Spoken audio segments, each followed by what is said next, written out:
Hello everyone, welcome back to Brahmaveer Capital. कल है Friday और फ्राइडे को होती है सेंसेक्स की एक्सपायरी। तो आज हम सेंसेक्स के चार्ट को डीपली एनालाइज करने वाले हैं, कहाँ कहाँ पे हमें कल ट्रेडिंग की अपॉर्चुनिटीज़ मिल सकती है। तो वीडियो को पूरा देखना और इंपॉर्टेंट चीज़ों को नोट डाउन करते रहना। तो ये सेंसेक्स का वन डे का टाइम फ्रेम है। इसमें सबसे पहले मुझे क्या दिख रहा है, ये एक ऑल टाइम हाई का रेजिस्टेंस हुआ करता था जिसे मार्केट ने क्रॉस किया, उसके ऊपर सस्टेन नहीं कर पाया और उसके बाद से मार्केट शार्पली फॉल होते जा रहे हैं। लगातार 4 दिन से मार्केट में फॉल देखने को मिला है। अब जिन लोगों ने मेरी पहले वाली वीडियो देखी होगी उन्हें पता है कि मैं एक बेरिश सेंटीमेंट बना लेता हूँ जब मुझे लगातार 3 दिन कोई फॉल देखने को मिलता है कंटिन्यूसली। तो मेरे लिए वो एक ट्रेंड में शिफ्ट हो जाता है कि कुछ पार्शियल दिनों के लिए मुझे अब आगे बेरिश मूव देखने को मिल सकता है। आज काफ़ी डाउन मूव हमें देखने को मिला है मार्केट में। अब हम कल कैसे प्लान कर सकते हैं? फिलहाल इस चार्ट को देख के मुझे कोई भी ऐसा सिग्नल नहीं लग रहा है कि मार्केट और नीचे नहीं जा सकता है या फिर यहाँ से रिवर्सल के चांसेस हैं वन डे के टाइम फ्रेम पे। तो स्लाइटली मैं बेरिश ट्रेड्स की तरफ ही इंक्लाइंड रहूँगा कल के लिए भी। बाकी अब देखते हैं इंट्राडे में हमें कहाँ अपॉर्चुनिटीज़ मिल सकती है। छोटे टाइम फ्रेम्स पे जाएंगे, 15 मिनट्स के टाइम फ्रेम पे एनालाइज करते हैं। ये 15 मिनट का टाइम फ्रेम है। 15 मिनट्स के टाइम फ्रेम पे मुझे क्या दिख रहा है, प्राइस स्लोली स्टीडीली ऊपर जा रहा था। ऑल टाइम के हाई से जो लेवल है 76,000 का, यहाँ से प्राइस ने रिजेक्शन देना स्टार्ट किया है।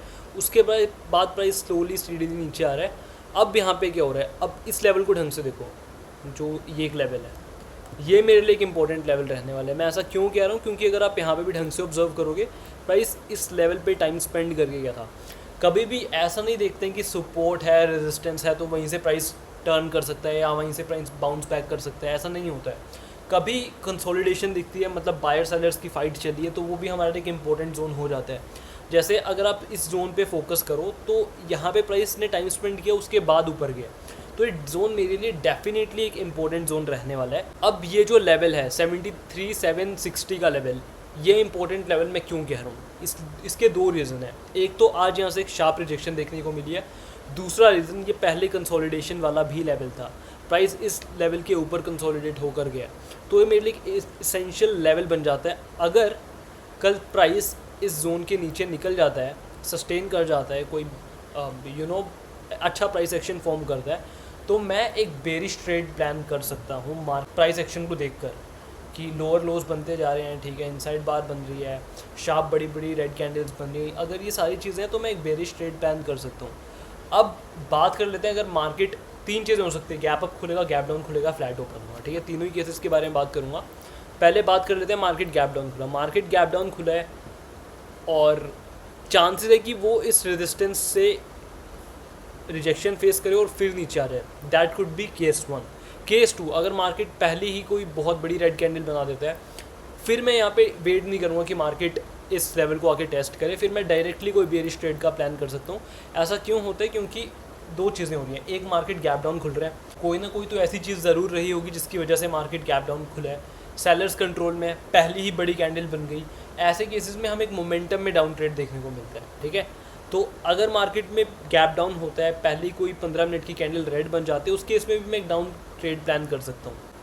अब बात कर लेते हैं अगर मार्केट फ्लैट खुलता है। अगर मार्केट फ्लैट खुलता है, वैसे तो मैं डाउन साइड की तरफ इंक्लाइंड ज़्यादा हूँ। क्यों इंक्लाइंड है? क्योंकि प्रेशर डाउन साइड के सेलर्स कंट्रोल में है, सेलर्स कंट्रोल कर रहे हैं अभी प्राइस को। फिर मैं वेट करूँगा कि मुझे यहाँ पे कोई एक सेलिंग की अपॉर्चुनिटी दिखे, या तो लोअर हाइज का फॉर्मेशन दिख जाए, कुछ भी मिल जाए।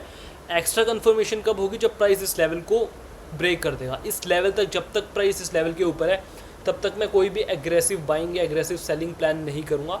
स्पेशली एग्रेसिव सेलिंग तो प्लान नहीं करने वाला हूँ, क्योंकि इस लेवल के ऊपर मेरा मानना ऐसा है कि प्राइस साइडवेज मूव शो कर सकता है। जैसे एक ये इंपॉर्टेंट लेवल है मेरे लिए, ये वाला एक इंपॉर्टेंट लेवल रहने वाला है, द लेवल ऑफ 74,345 का लेवल।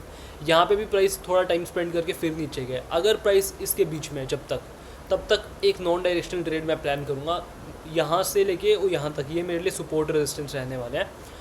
74,257 का लेवल से लेके 740 का लेवल, जो ये बीच का जोन है, ये एक नॉन डायरेक्शनल ट्रेड यहाँ पे प्लान कर सकते हैं। ऑप्शन बायर्स का ये एरिया बिल्कुल भी नहीं, यहाँ पे आओगे आपके स्टॉप लॉसेस हिट होंगे, ठीक है।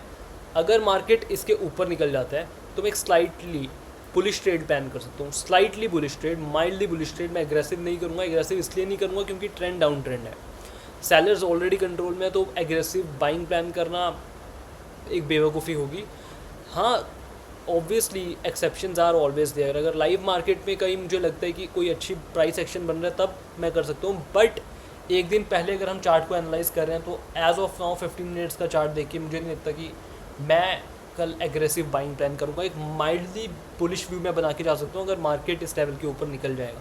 इस लेवल, इस जोन के बीच में अगर मार्केट ओपन होता है, कहीं क्रॉस नहीं करता है, तब तक मैं नॉन डायरेक्शनल हूँ। अगर मार्केट इस लेवल के नीचे कल निकल जाता है तो मैं एक बेरिश ट्रेड प्लान कर सकता हूँ। So that is all for the video. I hope आपको वीडियो अच्छी लगी। अगर वीडियो अच्छी लगी होगी तो give it a thumbs up and also इसे सब्सक्राइब करना बिल्कुल मत भूलना, क्योंकि हम डेली मार्केट एनालिसिस करते हैं। आपको बहुत कुछ सीखने को मिलेगा, that too at free of cost.